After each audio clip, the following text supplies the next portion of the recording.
नया हो या पुराना पाकिस्तान, महंगाई निकाले अवाम की जान। किराने की मजमूई शरह 30.6% तक जा पहुंची है। एक हफ्ते में ब्रायलर मुर्गी 53 रुपये 16 पैसे महंगी हुई है। महकमे शुमारियात ने अदद-ओ-शुमार जारी कर दिए हैं।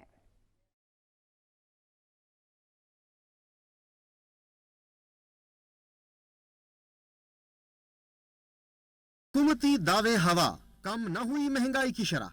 एक हफ्ते में महंगाई 1.9% बढ़ गई। गिरानी की मजमूई शरह 30.6% तक जा पहुंची।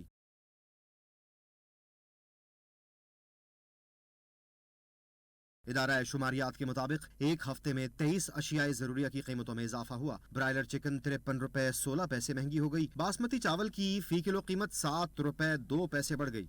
20 किलो आटे के थैले की कीमत में 78 रुपए 82 पैसे का इजाफा हुआ। प्याज फी किलो 5 रुपए 7 पैसे महंगी हुई। मटन 9 रुपए 42 पैसे और केले फी दर्जन 3 रुपए 45 पैसे महंगे हो गए। एक हफ्ते में 9 अशिया सस्ती हुई। आलू फी किलो 2 रुपए 3 पैसे और LPG का घरेलू सिलेंडर 21 रुपए 78 पैसे सस्ता हुआ। 19 अशिया की कीमतें मुस्तहकम रही।